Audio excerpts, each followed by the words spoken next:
हमारे साथ भारतीय किसान यूनियन के महासचिव हैं डंपी पहलवान जी, और निरंतर किसान आंदोलनकारियों के बीच में पहुंचते रहते हैं।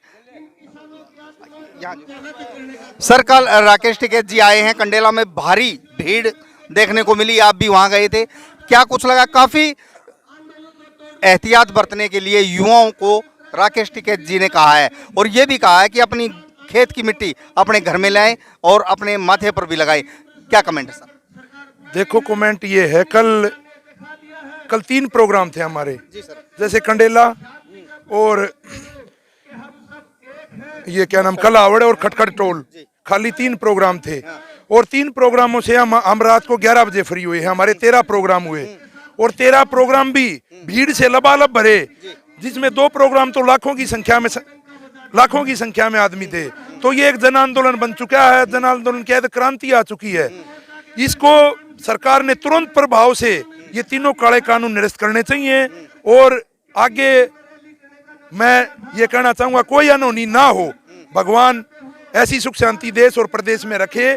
सरकार को पहले ये सारी चीजें संभाल के और ये तीनों काले कानून निरस्त करने चाहिए और एमएसपी पे एक्ट बनाना चाहिए और स्वामीनाथन की रिपोर्ट लागू करें।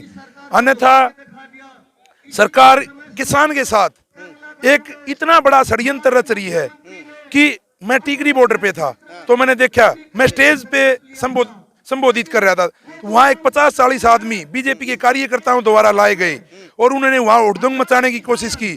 हमने वहाँ से उनको हाथ जोड़ के निकाला, माँ भाई इनको जाने दो। उसमें कुछ आदमी शराब पी के लाए हुए। ऐसे ही सिंधु बॉर्डर पे, ऐसे ही गाजीपुर बॉर्डर पे अनेकों हथकंडे सरकार अपना रही है। और जो पूरे विश्व से, जैसे हॉलीवुड से, वो जो भी हमारे समर्थन में आते हैं, सिंगर आता है, कोई भी आता है, तो उनको कहते हैं ये अंदरूनी मामलों में दखल न दो।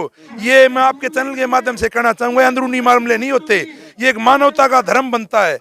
अभी किसी भी देश में कोई दुख तकलीफ होती है तो हम भी वहाँ मदद करते हैं, आर्थिक तौर पे ही मदद करते हैं, हर तरीके की मदद करते हैं, आपस में दूसरे देशों में भी मदद करते हैं। तो ये अंदरूनी मामले नहीं, यह इतना बड़ा किसान वर्ग है। पूरी दुनिया में क्षेत्रफल के हिसाब से सबसे बड़ी जनसंख्या हिंदुस्तान की है और वैसे 2 नंबर पे है चीन के बाद। इतनी बड़ी संख्या, इतना बड़ा किसान वर्ग, और ये कृषि प्रधान देश है। इतना बड़ा किसान वर्ग यहाँ दुखी है और रोडों पे है, तो लोग इनके बारे में तो बोलेंगे, क्योंकि यहाँ किसान के साथ अत्याचार हो रहा है, तो पूरी दुनिया में आवाज उठाएंगे।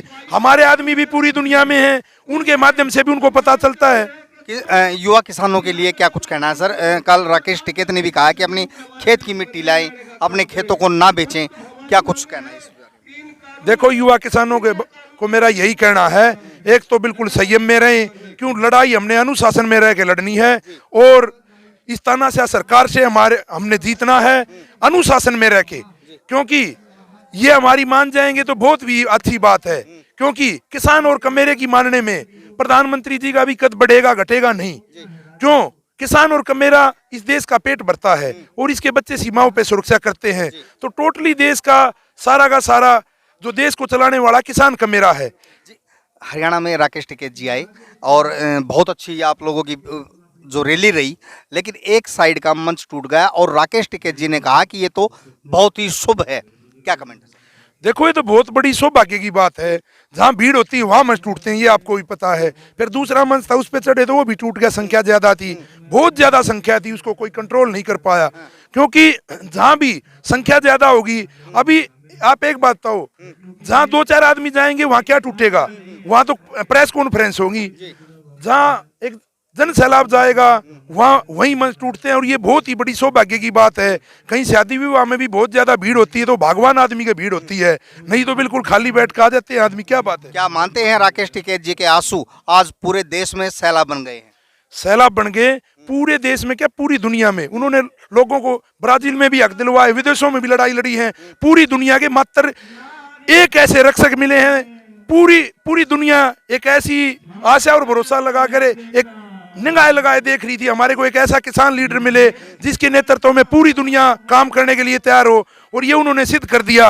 और उन्होंने अपना बड़ा दिल रखा। सभी लोग कहने लगे थे अब गाजीपुर हेडक्वार्टर बनेगा, ये होगा, तो टिकैत साहब ने सीधा ये कहा, नहीं पंच बदलेंगे, नहीं ऑफिस बदलेंगे, वही सिंधु बॉर्डर ऑफिस रहेगा, वही हमारे पंच रहेंगे।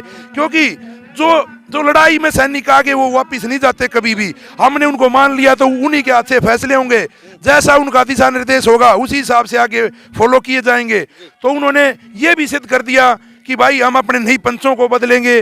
तो ये अनेकों तरह ये सरकार का काम है भ्रमित करने का और किसान को बरगलाने की कोशिश, हमारे शांति प्रिय आंदोलन को कुचलने की कोशिश इन्होंने बार बार अनेकों षड्यंत्रों के तहत की है। लेकिन किसान भी सारी चालें समझ चुका है, किसान इनको अपनी चालों में कामयाब नहीं होने देगा, अन्यथा अपनी लड़ाई जीत के यहाँ से घर जाने वाला है किसान। ये हैं हरियाणा प्रदेश के भारतीय किसान यूनियन के महासचिव डंपी पहलवान।